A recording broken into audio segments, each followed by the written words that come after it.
Bom dia, pessoal. Iniciando aí a aula de quinta-feira. Na última aula eu tinha deixado para vocês dois desafios para fazer, né? O primeiro, esse aqui do relógio, né? Seria demonstrar essas funções, né? Essas relações aqui. Por que que o ângulo alfa é igual a 6 graus vezes a quantidade de minutos? E por que o ângulo beta é igual a 30 graus vezes a quantidade de horas mais 5 graus vezes a quantidade de minutos, né? Então, se eu zerar aqui, né, o que acontece?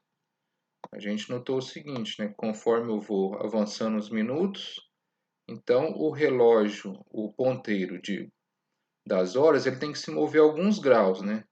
Por quê? Porque quando der 60 minutos, ele vai estar exatamente sobre o número correspondente, correto? Então ele não dá um salto, né, do 12 para o 1. Então por isso que aparece esse mais aqui, né? Eu pedi para vocês fazerem deduzirem essas fórmulas. Obtive várias respostas aí, e algumas estão certas, outras estão aproximadas, né? Mas vou fazer a correção aqui agora. E outro problema é também relacionado ao relógio, né? Outro problema diz o seguinte, ó, é uma observação daquele exercício lá da Unicamp, onde diz o quê? Que os ponteiros das horas e dos minutos se sobrepõem em intervalos de tempo que seguem uma progressão aritmética. Os horários em que acontecem sobreposições são. Aí tem aqui essa lista de horários, né? Quando acontece sobreposições. Eu questionei para vocês de onde saiu esse número 11, né? Por que que esse número 11 está se repetindo nesses horários, né? Aqui também tem, né? Mas 00 dividido por 11 dá 00. E as progressões elas são relacionadas ao numerador aqui, né? Ok? Então muitos responderam que esse 11 era devido a que estava considerando, já estava fixando uma hora, então restava somente 11, né? E algo assim. Muitos responderam mais ou menos nessa mesma linha, né? Só que a gente vai ver que não é bem isso, né? Esse 11 não quer dizer necessariamente que são 11 horas, né? Tanto que aqui está em minutos, né? Então isso aqui não são 11 horas. Isso aqui é 480 dividido por 11 minutos, tá? Então, assim, acho que vocês ficaram muito presos no número em si, né? Como vocês sabiam que o relógio só vai até 12 horas, o relógio analógico, então vocês deram um jeito de encaixar o que vocês estavam observando no que vocês já conheciam, né? E o que vocês deveriam ter feito é o contrário, né? Partir de alguma informação e esse resultado, correto? Então vamos ver o seguinte, ó.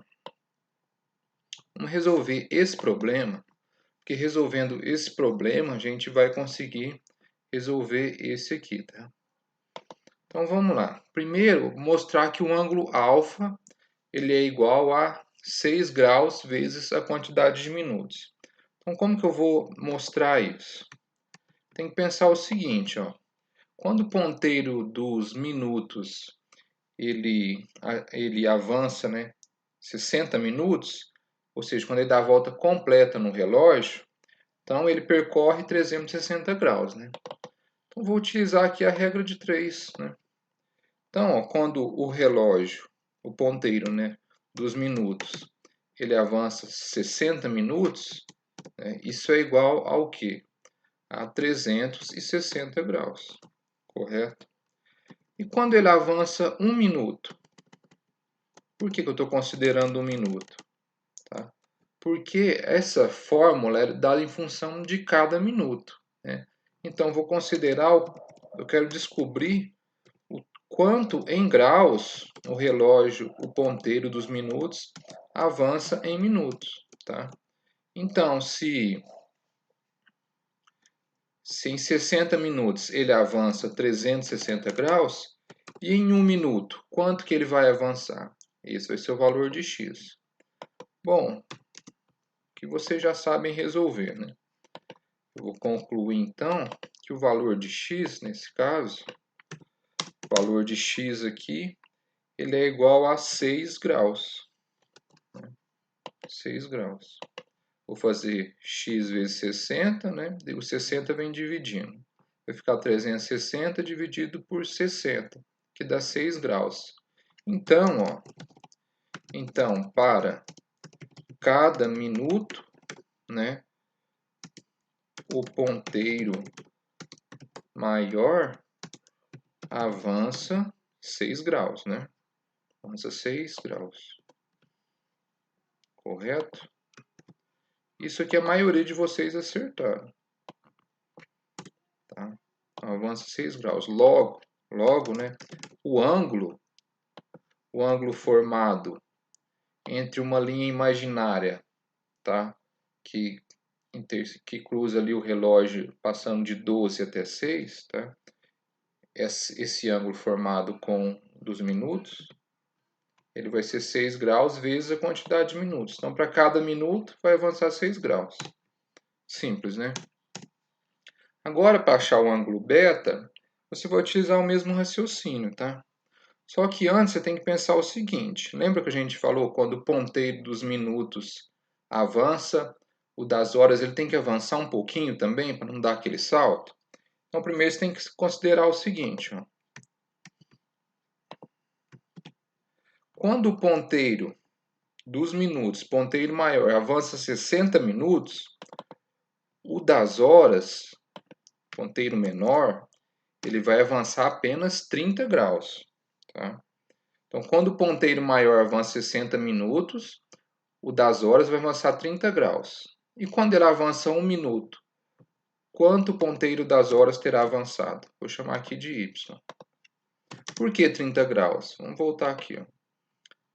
Lembra aqui do relógio? Né?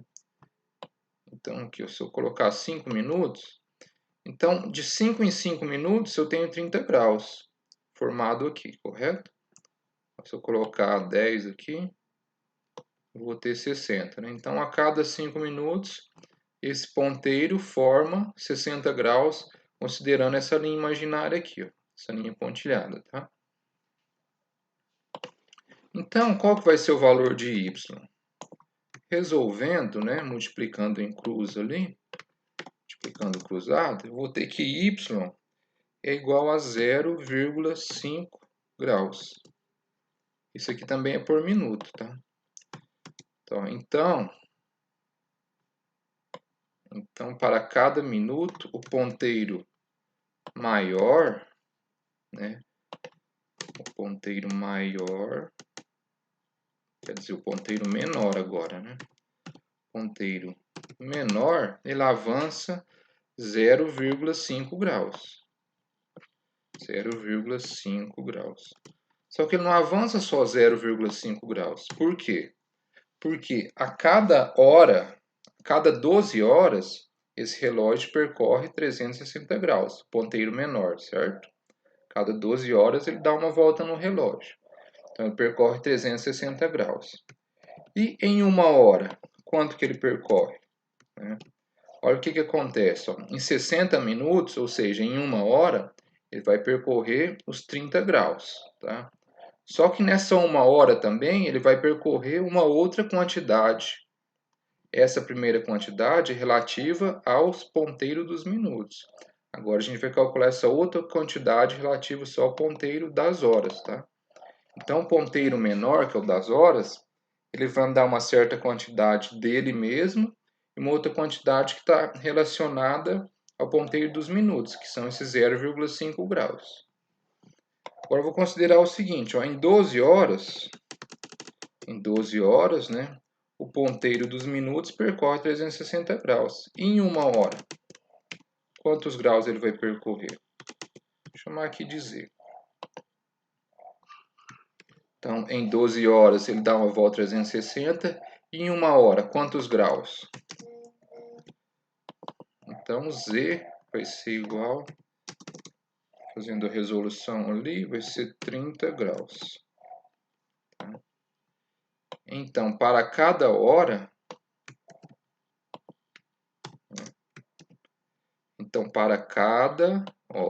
aqui é hora agora, para cada hora, o ponteiro menor avança 30 graus. 30 graus. Então, a cada minuto ele avança 0,5 e a cada hora ele avança 30. Logo, o beta, né, que vai ser... O que é o beta? O beta é esse ângulo aqui, ó, formado... Aquele ângulo verde ali, tá vendo? Ele é formado entre essa linha imaginária, tá? E o ponteiro menor. Ok? Então, o ângulo beta ele vai ser, ó, 30 graus vezes a quantidade de horas, mais 0,5 graus vezes a quantidade de minutos. Esse 0,5 vem daqui, e ele é por cada minuto, e o 30 graus vem desse cálculo, que ele é por cada hora, tá? Então, nós resolvemos aí esse primeiro desafio, ok? Foi tão difícil, né? A maioria de vocês conseguiu chegar na resposta correta. Agora esse aqui, não. Esse aqui é o seguinte, ó, o que ele está dizendo? Os ponteiros das horas e dos minutos se sobrepõem em intervalos de tempo que seguem uma progressão aritmética. Olha só, voltando lá. O que acontece quando os ponteiros se sobrepõem? É que aqui é difícil uma sobreposição exata, né? Mas vamos imaginar que ele só vai por números inteiros, tá? Esse deslocamento. Mas se eles se sobreporem, o que vai acontecer? Esse ângulo, o ângulo alfa e o ângulo beta, vai ser igual, quando eles estão exatamente um sobre o outro. Então é só isso que eu vou fazer. Então eu vou resolver assim, de forma bem simples mesmo. Ó, como os ponteiros estão sobrepostos, então alfa é igual a beta. Então, alfa é igual a beta. Simples assim. Bom, se alfa é igual a beta, então eu concluo o que com isso? Vou pegar aqui os valores de alfa e beta. E vou escrever isso. Alfa é igual a beta. Então,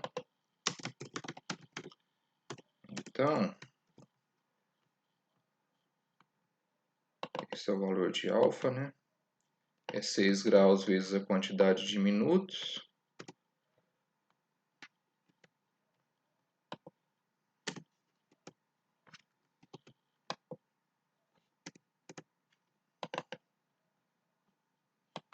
Então, alfa igual a beta. Olha só. 6 graus vezes a quantidade de minutos, que é alfa, é igual a beta. Beta é o quê? 30 graus vezes quantidade de horas, mais 0,5 graus vezes quantidade de minutos. Vou resolver essa equação aqui agora.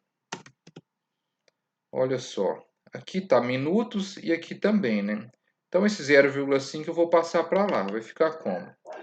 6 graus menos 0,5, que vai trocar de sinal, né? Vai ficar o quê? 5,5. 5,5 graus.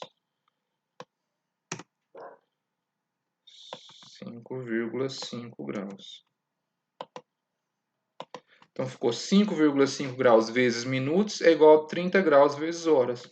Vamos obter uma função aqui, como? Posso fazer o seguinte, ou eu passo o 30 graus para cá, eu obtenho uma função de m, né? Ou eu passo 5 graus para lá e obtenho uma função de h. Vou fazer o seguinte, vou isolar o m, tá? Escrever assim, 30 graus sobre 5,5. Eu poderia fazer o contrário também, não? De qualquer forma vai dar o resultado. Mas eu vou fazer assim para ficar mais evidente da forma que está na apostila, tá? Então, ó, o que eu fiz, né?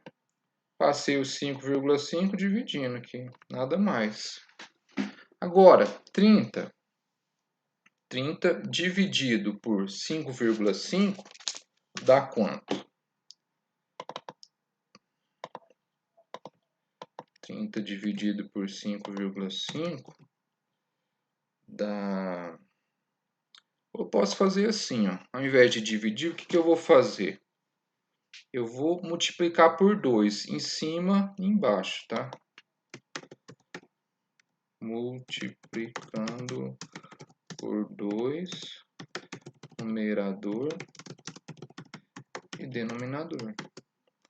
Então, 2 vezes 30 dá 60 graus, certo? 60 graus. 2 vezes 5,5 dá 11. Tá? Como eu tenho grau em cima e embaixo, eu posso simplesmente simplificar. Olha ali meu 11 aparecendo. É daí que surgiu ele. Tá, e agora como que eu obtenho todos aqueles resultados? Simples, ó. Eu não falei que eu tenho uma função? Então, para ser mais elegante e mais preciso, posso escrever assim, ó, m de h é igual a 60 sobre 11 vezes h. Agora, é só eu tabular meus resultados. Ó. Quando h... Vou fazer uma tabelinha aqui, para vocês entenderem melhor.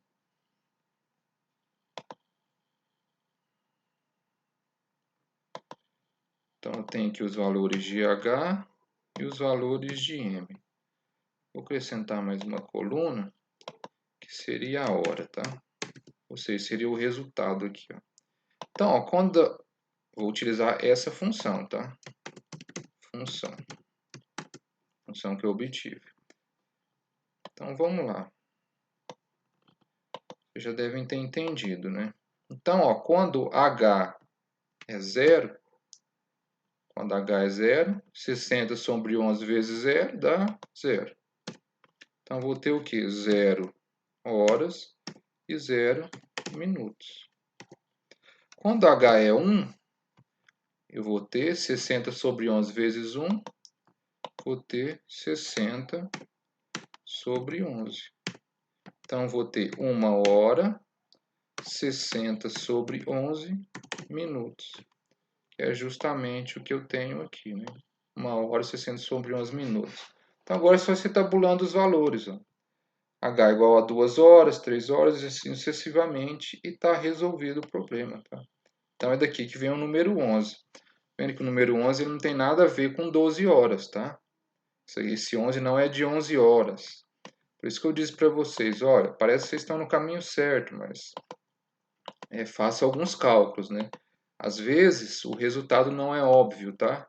Então, precisa fazer alguns cálculos para você entender de onde surge aqueles números, ok? Então, isso aqui é a resolução dos desafios, tá? Agora, continuando, nós vamos falar sobre o ciclo trigonométrico, ok? Aqui a apostila ela traz só uma introdução mesmo ao ciclo trigonométrico, né? Eu fiz aqui no GeoGebra o ciclo trigonométrico para a gente estudar ele de uma forma mais dinâmica. Então vamos tentar rodar ele aqui. Travou um pouquinho, mas acho que agora vai.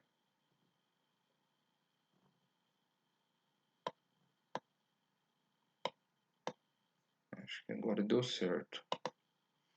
Então vamos lá. Qual que é a ideia do ciclo trigonométrico? Até agora a gente tinha estudado as relações de seno, cosseno e tangente no triângulo retângulo, certo? Então você tinha um triângulo com ângulo de 90 graus e os ângulos agudos, né? Então a gente aprendeu que seno é o cateto oposto sobre hipotenusa, cosseno é o adjacente sobre hipotenusa, etc. Agora, o que a gente vai aprender? Como definir seno, cosseno e tangente na circunferência, tá? Daí que vem o nome ciclo trigonométrico ou circunferência trigonométrica também, é um nome aceito. Então, qual que é a ideia? Eu tenho uma circunferência aqui, tá? Essa circunferência preta aqui, ok? Essa circunferência aqui, tá? Essa circunferência ela tem raio 1, ela é definida assim. Então, ela vai variar de menos 1 a 1, e aqui no eixo y também, de 1 até menos 1, tá? Eu coloco um ponto sobre minha circunferência, esse ponto laranja aqui, ó, ponto P, ok? Olha, o raio aqui é 1, certo? Então, essa distância, segmento de reta aqui, ó, do ponto O, que é a origem, que é o centro da circunferência, até P, vale 1, porque é o raio, tá? Então, o que eu faço agora? Esse ponto P, eu vou considerar o seguinte, ó, se ele for positivo, então eu desloco ele no sentido anti-horário, tá? Se ele for negativo, eu vou deslocar ele no sentido horário, ok? Sentido horário e sentido anti-horário. Então, o que eu posso fazer aqui, ó, para definir minhas relações de seno, cosseno e tangente? Esse ponto P, eu vou projetar ele no eixo X, essa é a projeção. Eu chamo esse ponto de M, depois vai ficar claro por quê, tá? Aí eu projeto esse ponto no eixo Y, tá bom? Projeto no eixo X, depois eu projeto no eixo Y. Então, o que eu faço aqui? Essas projeções, elas vão representar depois os valores do seno e do cosseno, tá? Logo vai ficar claro. O que mais eu tenho aqui? Eu tenho um ângulo que é formado entre o eixo X e o raio, tá? O raio, ou eu posso pensar também na hipotenusa desse triângulo aqui. Tá? Então, esse é o eixo, o ângulo alfa, digo, né? É o ângulo formado entre o eixo X e esse segmento de reta que é o raio da circunferência. Ok? Segmento de reta que vai da origem até o ponto P. O que mais eu tenho? Eu também tenho aqui um ponto A, então depois vai ficar clara a utilidade dele. Eu tenho um ponto T. O ponto T, o que ele é? Ele é a continuação, a projeção desse ponto P nessa reta T, tá? Então, nessa projeção. Essa reta aqui, ó, ela é tangente à circunferência no ponto A, ok?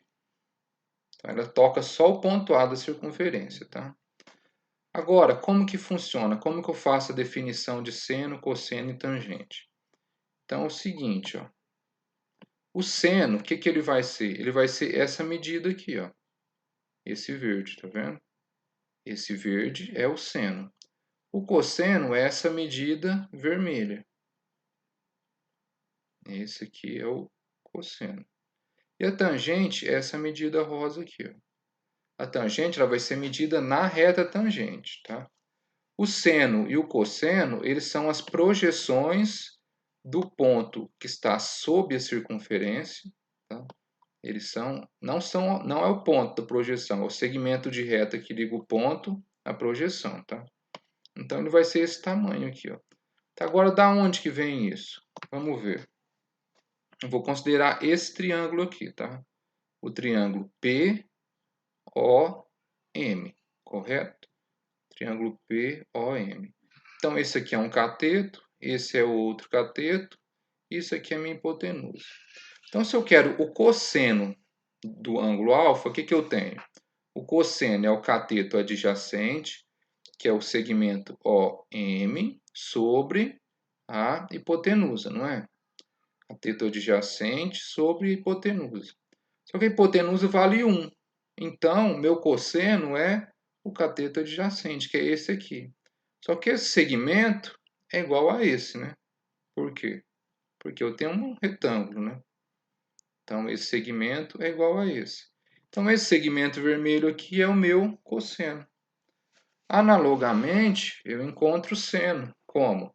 O seno desse ângulo, ele é o quê? O cateto oposto, que é esse segmento de reta verde pontilhado, sobre a hipotenusa.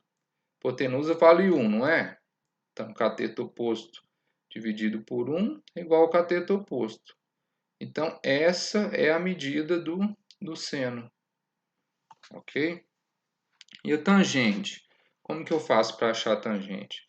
Bom, ó, esse triângulo aqui, ó, O, P e M, ele é semelhante ao triângulo O, T e A. Tá? Todos os ângulos desses triângulos são iguais. Ok? Então, o que eu posso concluir? É que esse segmento AT, tá? Dividido pelo segmento OA, né? Ele vai ser igual ao segmento MP dividido pelo segmento OM. Por quê? Porque os triângulos são semelhantes, tá? Então, o segmento OA dividido, quer dizer, o segmento AT dividido pelo segmento OA, ele vai ser igual ao quê? Vai ser igual ao segmento MP dividido pelo segmento OP, tá? Quando eu faço essa divisão, o segmento OA ele vale 1, tá? Então, vou concluir que o segmento AT ele é igual a esse dividido por esse.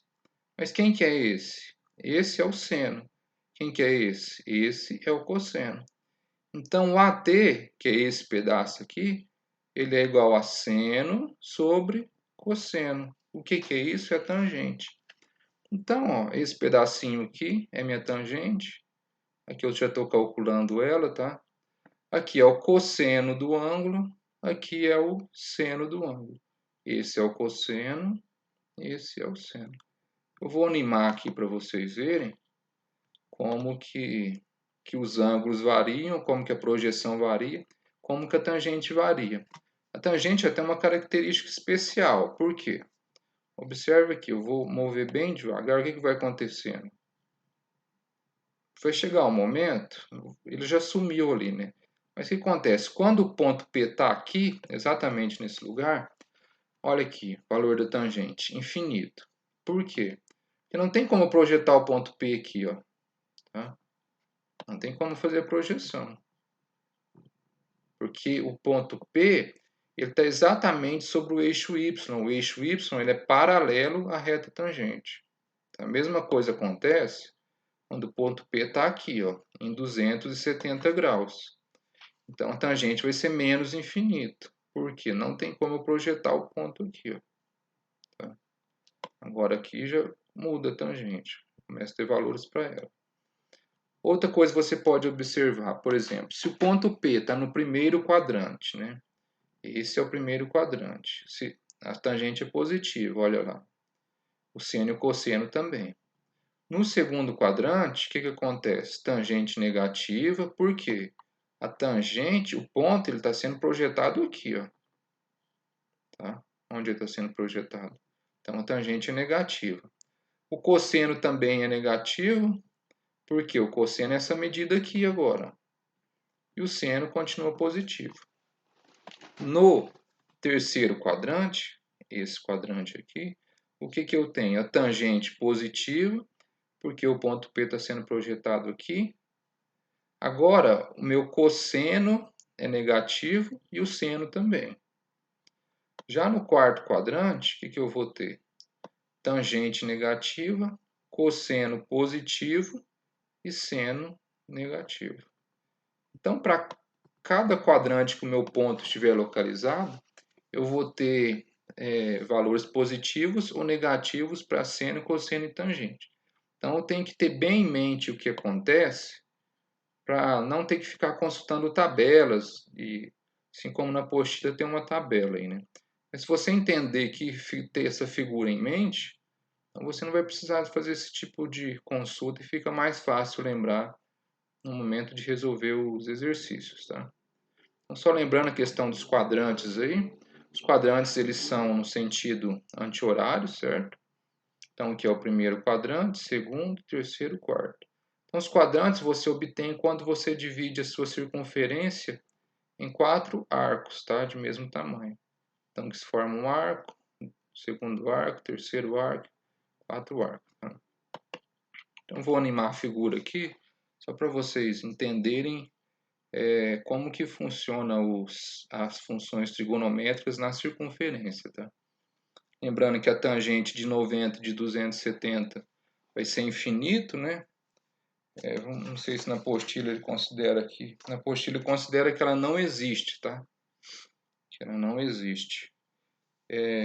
E, por exemplo, quando você tem o seno, quando você tem ele sobre